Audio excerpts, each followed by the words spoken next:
साबिक भारतीय क्रिकेट कप्तान और कांग्रेस रहनुमा मोहम्मद अजहरुद्दीन ने आइंदा इंतखाबात के सिलसिले में साबका भारतीय टेनिस स्टार सानिया मिर्ज़ा का नाम बतौर उम्मीदवार तजवीज़ कर दिया। भारतीय मीडिया के मुताबिक सानिया मिर्ज़ा मुमकिना तौर पर भारतीय सियासत में कदम रखने के लिए तैयार हैं।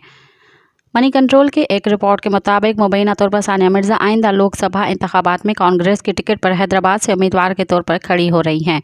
मीडिया रिपोर्ट्स के मुताबिक आइंदा लोकसभा इंतखाबात में हैदराबाद से ऑल इंडिया मजलिस इत्तेहादुल मुस्लिमीन AIMIM के सरबराह असदुद्दीन अवैसी के मुकाबले कांग्रेस पार्टी सानिया मिर्ज़ा को इंतखाबी दंगल में उतारने पर गौर कर रही है।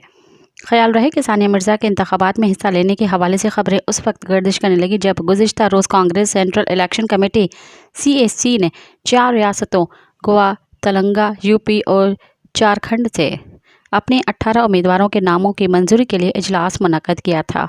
मज़ीद ख़बरनि ऐं तफ़सीलात लाइ विज़िट कयो असांजी वेबसाइट www.awamiNewsHD.com ऐं ॾिसंदा रहो अवामी न्यूज़ HD।